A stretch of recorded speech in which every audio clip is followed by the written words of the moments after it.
जय हिंद साथियों, आप सभी का स्वागत करता हूं आप सभी के अपने चैनल टारगेट सिलेक्शन में। साथियों, अगर आप चाहते हैं कि यूपी पुलिस कांस्टेबल के एग्जाम को क्रैक करें तो इन 75 प्रश्नों को आप सभी लोग अवश्य देखिएगा। जैसे कि एग्जाम में आपसे पूछे जाएंगे 37 प्रश्न हिंदी के और 38 प्रश्न सामान्य ज्ञान के, यानी कि कुल मिला के साथियों 75 प्रश्नों की एक क्लास है। इसमें हिंदी के भी प्रश्न होंगे वैसे ही जैसे एग्जाम में आपसे पूछे जाएंगे और सामान्य ज्ञान के भी प्रश्न होंगे। मेरा मानना है साथियों, इन 75 प्रश्नों को अगर आप तैयार कर लेते हैं, अपने मनोमस्तिष्क में स्टोर कर लेते हैं, तो बहुत फायदा आपको होने वाला है एग्जाम के दिन, क्योंकि बहुत सारे प्रश्न यहां पर इस क्लास से आप लोग देखेंगे। तो एक तरीके से आपका साथियों आप अपना लेवल भी चेक कर सकते हो कि कितने प्रश्न इन 75 प्रश्नों में से आप कर पा रहे हो, और तैयारी भी आपकी दमदार हो जाएगी। संपूर्ण हिंदी देखेंगे और संपूर्ण सामान्य ज्ञान देखेंगे आज की इस क्लास के माध्यम से। तो पहला प्रश्न आपकी स्क्रीन पर है कि बताइए इसका राइट आंसर के हिंदी भाषा में वर्णों की संख्या उच्चारण कितनी मानी गई है। अगर बात करते हैं साथियों यहां पर उच्चारण की दृष्टि से वर्णों की संख्या कितनी मानी जाती है, तो 52 मानी जाती है। अगर पूछा जाता लेखन के आधार पर वर्णों की संख्या कितनी है, तो 54 है। तो ये 2 पॉइंट आप लोग ध्यान रखेंगे। उसके बाद देखिए, जो देखा नहीं जा सकता वाक्य का एक शब्द आपको बताना है, यानी कि जो देखा नहीं जा सकता उसको क्या कहा जाएगा, तो उसको तो साथियों अदृश्य ही कहा जाएगा, और जो देखा जा सकता है उसको दृश्य कहा जाता है। नेक्स्ट नंबर का प्रश्न आपकी स्क्रीन पर बताइए। यहां पर साथियों आपसे पूछा जा रहा है, बताने की कोशिश करेंगे आप सभी लोग कि जो व्याकरण जानता हो उसके लिए एक शब्द यहां पर क्या हो सकता है। तो साथियों जो व्याकरण जानता हो उसके लिए एक शब्द यहां पर व्याकरण हम लोग इस्तेमाल करेंगे। इसलिए जिनका आंसर यहां पर ऑप्शन नंबर सी है तो बिल्कुल करेक्ट है। मित्रता किस संज्ञा का उदाहरण है, यानी कि मित्रता की अगर बात करते हैं तो ये तो एक भाववाचक संज्ञा है, भाववाचक संज्ञा है, इसलिए आंसर आपका अगर है ऑप्शन नंबर ए तो बिल्कुल करेक्ट है। निम्नलिखित वाक्यों में क्रिया विशेषण युक्त वाक्य कौन सा, यानी कि ऐसा वाक्य आपको चुनना है जिसमें क्रिया विशेषण है। देखिए जैसे कि अगर बात करें ना, मोहन तेज तेज दौड़ता है। दौड़ना क्या है, ये एक क्रिया है और इस क्रिया की विशेषता बताई जा रही है तेज तेज के द्वारा। तो यहां पर क्या ऐसा कोई वाक्य है, तो बात करें साथियों, हवा धीरे धीरे बह रही है। बह रही है क्या हो जाएगा, क्रिया हो जाएगा, और धीरे धीरे क्या हो जाएगी, आपकी क्रिया विशेषण हो जाएगी। तो किस वाक्य में साथियों क्रिया विशेषण है, ऑप्शन नंबर सी वाले में है तो आपका यही आंसर है। अब उसके बाद देखिए कि लिंग की दृष्टि से दही कैसा शब्द है। दही स्त्रीलिंग है या पुल्लिंग है, कोई भी शब्द आपको दे दिया जाएगा आपके एग्जाम में और पूछा जाएगा बताइए ये स्त्रीलिंग शब्द है या पुल्लिंग शब्द है। तो जो भी शब्द साथियों पुल्लिंग होगा उसमें कैसा का इस्तेमाल हो जाएगा, और जो स्त्रीलिंग होगा उसमें कैसी का इस्तेमाल हो जाएगा। जैसे कि पंखा कैसा है, अब पंखे के साथ कैसे का इस्तेमाल करोगे तो ये पुल्लिंग होगा। हवा कैसी है, कैसी का जिन शब्दों के साथ इस्तेमाल हो करोगे तो वो स्त्रीलिंग होगा, ये आप लोग ध्यान लिख लेना। दही के साथियों जब हम बात करते हैं तो दही के साथ कैसा लगाते हैं, अब कैसा लगाते हैं इसलिए कैसा शब्द हो जाएगा, पुल्लिंग हो जाएगा। कारक के भेद आपसे पूछे जा रहे हैं, बहुत बार आपके एग्जाम में पूछा जा चुका है। तो 8 भेद होते हैं साथियों कारक के, आप लोग ध्यान रखेंगे। विशेषण के कितने भेद होते हैं, देखिए अगर बात करें ना साथियों संज्ञा के कितने भेद हैं, तो 5 टाइप की होती है। सर्वनाम 6 टाइप्स की होती है। कारक की बात करिए तो इसके 8 भेद होते हैं, और विशेषण की जब हम बात करते हैं तो इसके 4 भेद होते हैं। तो जिनका आंसर यहां पर है ऑप्शन नंबर सी के साथ तो बिल्कुल करेक्ट है। अब उसके बाद देखिए साथियों, अब यहां पर विलोम आपके शुरू हो चुके हैं। तो बंधन का विलोम क्या होगा, बंधन का विलोम साथियों हो जाएगा त्याग, इसलिए आंसर आपका ऑप्शन नंबर डी हो जाता है। उसके बाद देखिए नश्वर का विलोम क्या होगा, तो नश्वर का विलोम साथियों जो होगा ना वो शाश्वत होगा, इसलिए आंसर यहां पर जिनका है ऑप्शन नंबर बी के साथ तो बिल्कुल करेक्ट है। जो देखा नहीं जा सकता इसके लिए एक शब्द क्या होगा, तो ये प्रश्न साथियों हम लोग कर चुके हैं, अदृश्य इस प्रश्न का बिल्कुल सही उत्तर हो जाता है। उसके बाद देखिए जो व्याकरण जानता हो, तो ये प्रश्न भी हम लोग देख चुके हैं, कोई दिक्कत नहीं है, व्याकरण इसका राइट आंसर हो जाता है। अब उसके बाद देखिए यहां से साथियों इसमें से आपको सही वाक्य चुनना है, किसकी बिल्कुल सही वाक्य लिखा हुआ है। पिताजी बाजार से सब्जी लाया, तो सब्जी लाया नहीं होना चाहिए। पिताजी ने बाजार से सब्जी लाई, ये भी साथियों गलत वाक्य है। पिताजी बाजार से सब्जी लाए ये सही लग रहा है, और पिताजी बाजार से सब्जियां ला दी ये भी गलत वाक्य है। तो कौन सा सही वाक्य है, ऑप्शन नंबर सी वाला सही वाक्य, इसलिए आंसर आपका जाएगा ऑप्शन नंबर सी के साथ। भी बहुत बढ़िया, वेरी गुड क्लास। साथियों चैनल पर अगर नए हैं तो चैनल को आप सभी लोग सब्सक्राइब करके बेल आइकन पर क्लिक कर लीजिए, क्योंकि परीक्षा में आपकी बहुत ज्यादा आपका समय नहीं है। 11 फरवरी या 18 फरवरी को आपकी परीक्षा होगी, तो इसलिए अब मैं आपको वही कंटेंट दूंगा जो आपके एग्जाम में आपसे पूछा जाएगा, ठीक है ना। तो चैनल आप सभी लोग सब्सक्राइब करके वीडियो को लाइक कर दीजिए और प्यारा सा कमेंट भी कर दीजिएगा कि क्लास आपको कैसी लगी थी। चलिए आंख के अंधे नाम नयनमुख, इसका सही मतलब क्या होता है ये आपसे पूछा जा रहा है। देखिए आंख के तो अंधे हैं लेकिन नाम नयनमुख है, यानी कि गुणों के विरुद्ध नाम का होना, यह क्या कहलाता है? आंख के अंधे नाम नयनमुख कहलाता है। तो जिनका आंसर यहां पर ए था तो बिल्कुल करेक्ट था। जूते जूते चाटना ये एक मुहावरा है। इस मुहावरे का साथियों अर्थ क्या होता है? किसी की बहुत ज्यादा खुशामद करना, एक तरीके से विनती करना कह सकते हैं जूते चाटना। इसलिए आंसर आपका जिनका भी ऑप्शन नंबर बी है तो बिल्कुल करेक्ट है। निम्नलिखित में से कौन सी भाषा देवनागरी लिपि में लिखी जाती है? पहली बात अगर बात करें हिंदी कौन सी लिपि में लिखी जाती है? देवनागरी लिपि में लिखी जाती है। उसके अलावा हिंदी के अलावा कौन सी भाषा देवनागरी लिपि में लिखी जाती है? तो मैं कहूंगा साथियों मराठी भाषा देवनागरी लिपि में लिखी जाती है। जिनका आंसर यहां पर ऑप्शन नंबर सी है तो बिल्कुल करेक्ट है। हिंदी किसी एक रूप भाषा का नाम ना होकर एक भाषा परंपरा का नाम है। यह कथन साथियों किसका है? आपसे एग्जाम में पूछा जाएगा, आप लोग ध्यान रखेंगे। हजारी प्रसाद द्विवेदी का यह कथन है। अब उसके बाद देखिए हिंदी वर्णमाला में मूल स्वर कितने होते हैं? देखिए जब हम मूल स्वर की बात करते हैं ना तो आपको ध्यान रखना है छोटा आ एक मूल स्वर है, छोटी ई एक मूल स्वर है और छोटा ऊ एक मूल स्वर है और साथियों ऋण जो है ना ये एक मूल स्वर है। तो कितने मूल स्वर होते हैं? 4 मूल स्वर होते हैं। ये आपको ध्यान रखना है। आंसर आपका जाएगा ऑप्शन नंबर बी के साथ। ज्ञा की अगर बात करें, देखिए ये एक साथियों संयुक्त व्यंजन है ज्ञा, ठीक है। ज्ञा एक संयुक्त व्यंजन है। तो ज्ञा वर्ण किन वर्णों के संयोग से बना हुआ है? तो मैं कह सकता हूं साथियों जा और उआ के संयोग से बना हुआ है। इसलिए आंसर आपका किस ऑप्शन के साथ जाएगा? तो ऑप्शन नंबर बी के साथ जाएगा। भाई बहुत बढ़िया, वेरी गुड क्लास। अब उसके बाद देखिए कि निम्नलिखित में से किस शब्द में प्रत्यय लगा हुआ है? प्रत्यय आपको मालूम होना चाहिए। जैसे कि अगर बात करें प्रतिकार एक शब्द है तो इसमें कार क्या हो जाएगा? प्रत्यय हो जाएगा और प्रत्यय कार प्रत्यय हो जाएगा और प्रति क्या हो जाएगा? उपसर्ग हो जाएगा। तो इसमें ऐसा कौन सा शब्द है जिसका प्रत्यय जिसमें लगा हुआ है? ये हम लोग कह सकते हैं। देखिए आलंबन के अगर बात करें नहीं होगा। चिड़चिड़ाहट की अगर बात करें तो इसमें साथियों हो जाएगा, इसमें लगा हुआ है, ठीक है ना। इसलिए आंसर आपका जो जाएगा वो ऑप्शन नंबर बी के साथ जाएगा और जिनका आंसर यहां पर बी है तो बिल्कुल करेक्ट है। अब उसके बाद देखिए साथियों नेक्स्ट नंबर का प्रश्न आपकी स्क्रीन पर है कि पर्यायवाची शब्द का मतलब क्या होता है? तो पर्यायवाची मतलब सिनोनिम्स इसको इंग्लिश में कहते हैं। अगर बात करें जैसे कि कपड़े को हम लोग चीर भी कह सकते हैं, बंदर को हम लोग वानर भी कह सकते हैं। क्या है? ये आपस में एक पर्यायवाची ही तो है, यानी कि ये समान अर्थी है। समान मतलब सेम, अर्थ मतलब उसका मतलब। तो जिसका समान मतलब होता है, समान अर्थ होता है, उसको ही पर्यायवाची कहते हैं।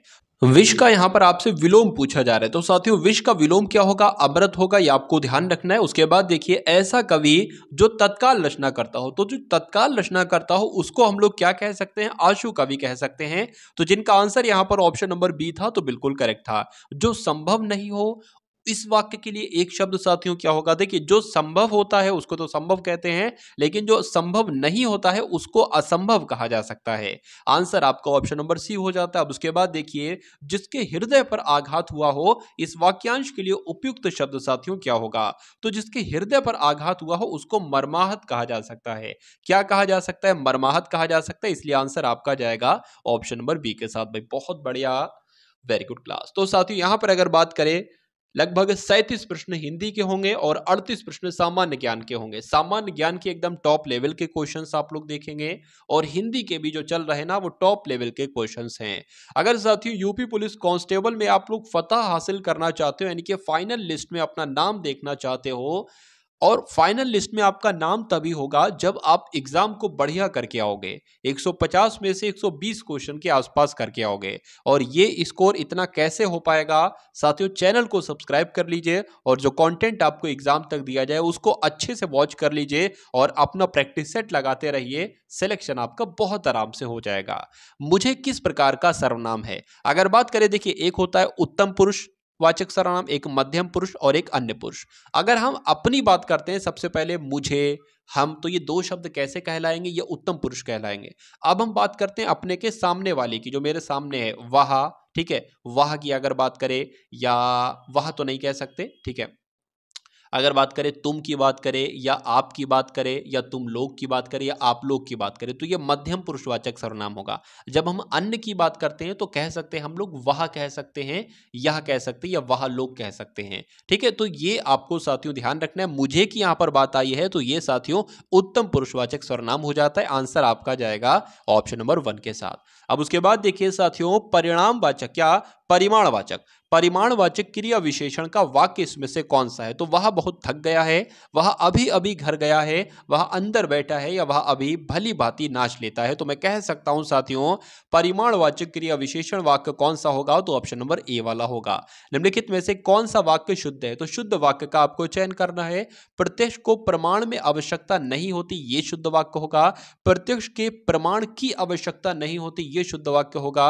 या प्रत्यक्ष को प्रमाण की आवश्यकता नहीं होती, या प्रत्यक्ष को प्रमाण के साथ आवश्यकता नहीं होती। तो मैं कह सकता हूं साथियों, जो इसमें से शुद्ध वाक्य है वो कौन सा है? वो ऑप्शन नंबर सी वाला है। उसके बाद देखिए अदृश्य शत्रु।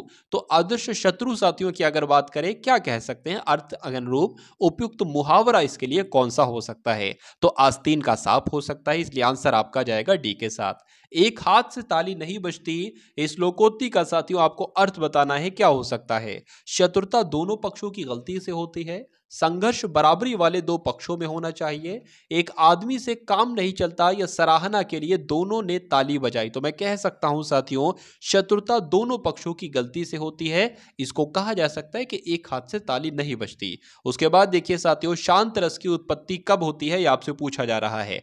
तो शांत रस की उत्पत्ति भय की स्थिति उत्पन्न होने पर होगी? बिल्कुल नहीं। घोर विनाश के बाद भी नहीं होगी, और क्रोध भाव दर्शाने के बाद भी नहीं होगी, लेकिन यह संसार से वैराग्य होने पर शांत रस की उत्पत्ति होगी। इसलिए आंसर आपका ऑप्शन नंबर ए हो जाता है। आंसू शब्द का बहुवचन क्या होगा, यह आपसे पूछा जा रहा है। आंसू होगा, आंसुएं होगा, आंसुओं होगा, क्या होगा? तो आंसू की अगर बात करें, ये अपने आप में साथियों, अपने आप में ये एक बहुवचन शब्द ही है, ठीक है। तो आंसू शब्द का बहुवचन क्या हो जाएगा? आंसू ही हो जाएगा। लेकिन अगर आंसू शब्द ना हो, अगर आंसुओं शब्द हो बहुवचन में, तो आप आंसुओं लगा देना। उसके बाद देखिए नेक्स्ट नंबर का प्रश्न है कि घोटक का तद्भव रूप क्या होता है? घोटक का तद्भव रूप अगर बात करते हैं साथियों, घोटक का मतलब क्या हो जाएगा? घोड़ा है, अश्व है, ये सब हो जाएगा। लेकिन यहां पर तद्भव रूप पूछा गया है, तो घोड़ा इसलिए हम लोग कह सकते हैं। इसलिए आंसर अगर आप कहें ऑप्शन नंबर सी के साथ, तो बिल्कुल करेक्ट है। निम्नलिखित में से पुल्लिंग शब्द इसमें से कौन सा है? तो पुल्लिंग की अगर बात करें, कैसा जिसमें आ जाए वो पुल्लिंग होगा। घास के साथ कैसी आ रहा है, तो ये स्त्रीलिंग है। आय के साथ कैसी आ रहा है, ये स्त्रीलिंग है। वह कैसा है, तो वह के साथ साथियों क्या शब्द आया? कैसा शब्द आया। और कैसा जिसके साथ शब्द आता है वो हमेशा पुल्लिंग होता है। नहर के साथ नहर कैसी है, तो नहर भी क्या हो जाएगा? स्त्रीलिंग ही हो जाएगा। निम्नलिखित शब्दों में योगऋण शब्द साथियों कौन सा है, ये आपसे पूछा जा रहा है। तो इसमें योगऋण शब्द की अगर बात करें, कौन सा है साथियों, बताने की कोशिश करेंगे। आंसर आपका किस ऑप्शन के साथ जाएगा? तो जो चक्रपाणी शब्द है ना, ये साथियों कैसा शब्द है? ये एक योगऋण शब्द है। उसके बाद देखिए जयद्रथ वध, ये एक रचना है, और ये रचना साथियों किसकी है? तो आप लोग ध्यान रखेंगे, मैथिली शरण गुप्त की यह रचना है, इसलिए जिनका आंसर यहां पर डी है, तो बिल्कुल करेक्ट है। तो 37 प्रश्न देखे हम लोगों ने सामान्य हिंदी के। अब सामान्य ज्ञान के यहां पर आप लोग देखेंगे 38 प्रश्न, और देखिएगा कितना स्कोर आपका यहां पर रहता है। निम्नलिखित में से कौन, क्या लिखा हुआ साथियों, देवानाम प्रियदर्शी के नाम से जाना जाता है? तो अशोक को साथियों क्या कहा जाता है? देवानाम प्रियदर्शी ही कहा जाता है। उसके बाद देखिए संविधान सभा द्वारा अपनाया गया, यानी कि संविधान सभा की अगर बात करें, इसके द्वारा यहां पर होना चाहिए राष्ट्रीय ध्वज कब अपनाया गया? तो राष्ट्रीय ध्वज तो साथियों 22 जुलाई 1947 को अपनाया गया था, इसलिए आंसर आपका जाएगा सी के साथ। रूबल किस देश की मुद्रा है? तो कहां पर चलती है साथियों मुद्रा के रूप में? तो रूस में चलती है, यह भी आप लोग ध्यान रखेंगे, इसलिए आंसर आपका ऑप्शन नंबर सी हो जाता है। चलिए, ज्ञानपीठ पुरस्कार निम्न में से किस क्षेत्र में दिया जाता है? तो ज्ञानपीठ पुरस्कार की जब हम बात करते हैं, तो ये तो साथियों साहित्य के क्षेत्र में दिया जाता है, ये आपको ध्यान रखना है। आंसर आपका ए के साथ जाएगा। भारत में जूट का अधिकतम क्षेत्र किस राज्य में पाया जाता है? तो जूट का अधिकतम क्षेत्र साथियों कहां पर पाया जाता है? तो पश्चिम बंगाल में पाया जाता है, ये आप लोग ध्यान रखेंगे। आंसर आपका जाएगा डी के साथ। और क्षेत्रफल के अनुसार सबसे ज्यादा वन आच्छादन किस राज्य का है? तो सबसे ज्यादा वन आच्छादन साथियों किस राज्य का है? तो मध्य प्रदेश का है, यह आपको ध्यान रखना है। आंसर आपका सी के साथ जाएगा। गौतम बुद्ध का जन्म स्थान क्या है? यानी कि गौतम बुद्ध का जन्म साथियों कहां पर हुआ था? तो कहां पर हुआ था? लुंबिनी में हुआ था, यह आप लोग ध्यान रखेंगे, इसलिए आंसर आपका डी हो जाता है। रणजी ट्रॉफी निम्न में से किस खेल से संबंधित है? यानी कि रणजी ट्रॉफी की अगर बात करें तो किस क्षेत्र में दिया जाता है? तो क्रिकेट की खेल के क्षेत्र में दिया जाता है, आप लोग ध्यान रखेंगे। आंसर आपका सी के साथ जाएगा। और प्रेशर कुकर में खाना जल्दी पकता है क्यों? इस बात का जवाब आपको आपको देना है, क्योंकि प्रेशर कुकर के अंदर दाब बढ़ने से पानी का क्वथनांक बढ़ जाता है, या साथियों प्रेशर कुकर के अंदर दाब में कमी से पानी का क्वथनांक बढ़ जाता है, तो या प्रेशर कुकर के आकार के कारण खाना जल्दी पक जाता है, बताइए। तो आंसर की अगर बात करें, आंसर आपका जाएगा ऑप्शन नंबर ए के साथ। उसके बाद देखिए कि निम्नलिखित में से किसे कंप्यूटर की मुख्य स्मृति यानी कि मेन मेमोरी कहा जाता है, यानी कि रैंडम एक्सेस मेमोरी की जब हम बात करते हैं रैम की, तो इसको ही कंप्यूटर की मुख्य स्मृति कहा जाता है। अब उसके बाद देखिए अंतरराष्ट्रीय तिथि रेखा साथियों क्या है। तो अंतरराष्ट्रीय तिथि रेखा की जब हम बात करते हैं, आपको ध्यान रखना 180 डिग्री देशांतर यह अंतरराष्ट्रीय तिथि रेखा है। तो जिनका आंसर यहां पर डी था तो बिल्कुल करेक्ट था। साथियों अगर बात करें, ये बहुत तेजी के साथ आपके स्क्रीन पर से प्रश्न गुजर रहे हैं, क्योंकि मैं चाहता हूं कि कम से कम समय में आपको ज्यादा से ज्यादा कंटेंट दे सकूं और वो कंटेंट दे सकूं जो परीक्षा में आपसे पूछा जाए। इडुक्की बांध साथियों किस नदी पर है, तो आप लोग ध्यान रखेंगे पेरियार नदी केरल में है, और ये पेरियार नदी पर जो है ना, ये साथियों इडुक्की बांध है, आपको ध्यान रखना है। उसके बाद देखिए वह चीनी यात्री जो हर्षवर्धन के दरबार में आया था, तो हर्षवर्धन के दरबार में साथियों कौन सा चीनी यात्री आया था, हेनस्वांग आया था, ये भी आप लोग ध्यान रखेंगे, इसलिए आंसर आपका ऑप्शन नंबर ए हो जाता। भाई बहुत बढ़िया, वेरी गुड क्लास। निम्नलिखित में से किस ग्रह को लाल ग्रह के नाम से जाना जाता है। तो साथियों लाल ग्रह के नाम से किसे जाना जाता है, तो मंगल ग्रह को कहा जाता है लाल ग्रह, इसलिए आंसर आपका जाएगा सी के साथ। और पृथ्वी को कहा जाता है नीला ग्रह। चलिए उसके बाद देखिए निम्नलिखित में से बिजली का नवीनीकरणीय संसाधन इसमें से कौन सा है, बताइए। तो बिजली का नवीनीकरणीय संसाधन आपसे पूछा जा रहा है, आंसर आपको ध्यान रखना है साथियों, जल आपके इस प्रश्न का बिल्कुल सही उत्तर हो जाता है। और जिनका आंसर साथियों यहां पर है ऑप्शन नंबर ए के साथ, तो बिल्कुल करेक्ट भाई, बहुत बढ़िया, वेरी गुड क्लास। चलिए उसके बाद देखिए नेक्स्ट नंबर का प्रश्न है कि संविधान की प्रस्तावना क्या लिखा हुआ है साथियों। संविधान की प्रस्तावना में भारत को किस रूप में घोषित किया गया है। तो भारत की अगर बात करें, भारत को किस रूप में घोषित किया गया है, तो भारत को एक प्रभुता संपन्न समाजवादी पंथ निरपेक्ष लोकतांत्रिक गणराज्य बताया गया है संविधान के प्रेम्बल में, इसलिए आंसर आपका अगर है ऑप्शन नंबर सी तो बिल्कुल करेक्ट है। राज्य के नीति निर्देशक सिद्धांतों का उल्लेख संविधान के कौन से भाग में आपको मिलता है। तो कौन से भाग में आपको मिलता है साथियों, भाग 4 में मिलता है, इसलिए आंसर आपका बी हो जाता है। ऑस्ट्रेलिया महाद्वीप में सबसे बड़ा दिन कब होता है, यह आपसे एग्जाम में पूछा जाएगा। तो कब आपको ध्यान रखना है कि 22 दिसंबर का यह दिन ध्यान रखना है कि ऑस्ट्रेलिया महाद्वीप में सबसे बड़ा दिन साथियों 22 दिसंबर का ही होता है। रमन मैग्सेसे पुरस्कार निम्नलिखित में से किस व्यक्ति के नाम पर दिया जाता है। तो रमन मैग्सेसे पुरस्कार तो साथियों फिलीपींस के भूतपूर्व राष्ट्रपति थे, इनके नाम पर ही दिया जाता है, आंसर आपका सी हो जाता है। उसके बाद देखिए निम्नलिखित में से सतह पर मार करने वाली पहली मिसाइल कौन सी थी। तो पहली मिसाइल का नाम क्या था साथियों, पृथ्वी था, और यह सतह पर मार करने वाली मिसाइल थी पहली। विश्व की सबसे लंबी नदी निम्नलिखित में से कौन सी है। तो सबसे लंबी नदी की जब बात करते हैं तो नील नदी का नाम सबसे पहले आता है। तो नील नदी साथियों विश्व की सबसे लंबी नदी है। अगर भारत की बात करें कि भारत की साथियों सबसे लंबी नदी कौन सी है, तो गंगा नदी है। गंगा नदी की लंबाई कितनी है, तो यह भी आप लोग ध्यान रखेंगे 2525 किलोमीटर गंगा नदी की लंबाई है। उसके बाद देखिए मोहिनी अट्टम किस राज्य का नृत्य है, आपसे पूछा जा रहा है। देखिए किसी भी नृत्य के अंत में अगर अट्टम लग जाता है ना, तो वो साथियों 100% केरल का एक नृत्य होगा, ये आप लोग ध्यान रखेंगे, इसलिए आंसर आपका जाएगा बी के साथ। राष्ट्रीय मतदाता दिवस साथियों कब मनाया जाता है। तो कब मनाया जाता है, 25 जनवरी को साथियों राष्ट्रीय मतदाता दिवस मनाया जाता है। आंसर आपका जो जाएगा ना वो ऑप्शन नंबर ए के साथ जाएगा, और जिनका आंसर यहां पर ए है तो बिल्कुल करेक्ट भाई, बहुत बढ़िया, वेरी गुड क्लास। मंत्रिपरिषद सामूहिक रूप से किसके प्रति उत्तरदायी है, बताइए। तो किसके प्रति उत्तरदायी है साथियों, प्रधानमंत्री के प्रति उत्तरदायी है, यह आपका राइट आंसर हो जाता है। उसके बाद देखिए भारत को प्रथम नोबेल पुरस्कार निम्न में से किस क्षेत्र के लिए दिया गया। तो अगर बात करें साथियों साहित्य की, अगर बात करें तो साहित्य के क्षेत्र के लिए सबसे पहले नोबेल पुरस्कार दिया गया, ये आपको ध्यान रखना है। ओरिजिन ऑफ स्पीशीज ये एक पुस्तक है, और ये पुस्तक के लेखक कौन है साथियों, आपसे पूछा जा रहा है। तो इस पुस्तक के लेखक कौन है, चार्ल्स डार्विन इस पुस्तक के लेखक है। एग्जाम में आपसे प्रश्न पूछा जा सकता है, इसलिए आप सभी लोगों को इन सभी प्रश्नों को अपने मनोमस्तिष्क में स्टोर रखना होगा। उसके बाद देखिए लघु उद्योगों के लिए सर्वोच्च वित्त निकाय इसमें से कौन सा है। तो कौन सा है साथियों, सिडबी है, ये भी आप लोग ध्यान रखेंगे, एग्जाम में आपसे प्रश्न पूछा जाता है।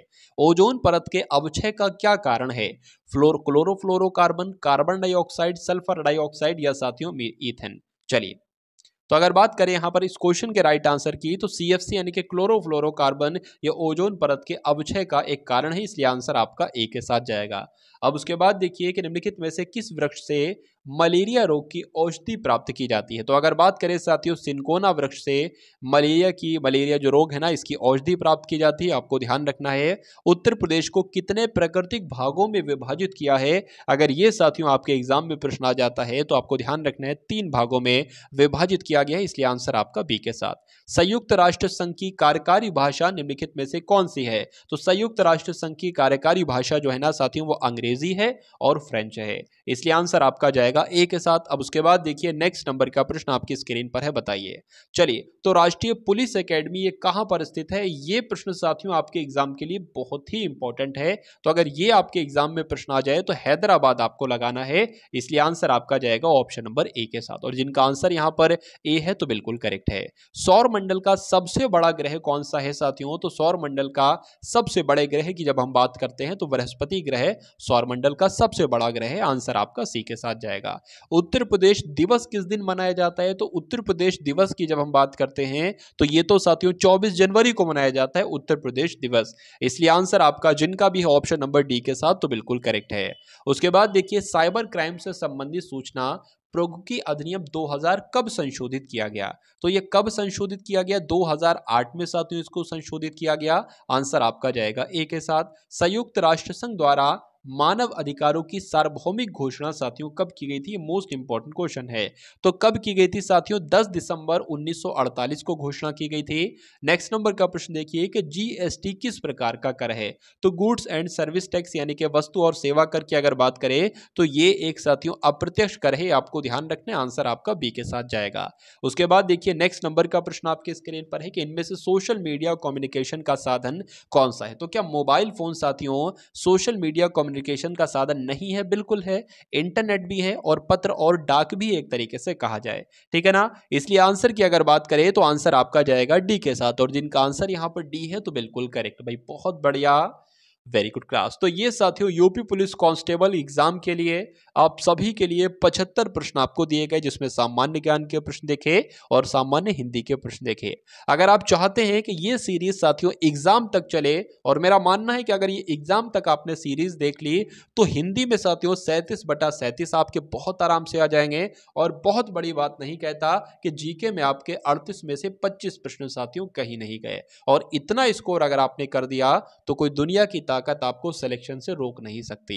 तो जैसा आप कहेंगे वैसा होगा। अगर सीरीज को कंटिन्यू रखना है तो कमेंट सेक्शन में आपको बताना होगा, ठीक है ना। एक बार साथियों वीडियो को लाइक कीजिए, चैनल पर अगर नए हैं तो चैनल को सब्सक्राइब करके बेल आइकन पर क्लिक कर लीजिए। मुझे इतना यकीन है कि एग्जाम तक अगर आप पढ़ लेते हैं तो एग्जाम को क्रैक करना बहुत आसान आपके लिए हो जाएगा। इस वीडियो को शेयर करेंगे तो मुझे बहुत अच्छा लगेगा। तो मिलते हैं हम सभी लोग आने वाली वीडियो में। जय हिंद साथियों।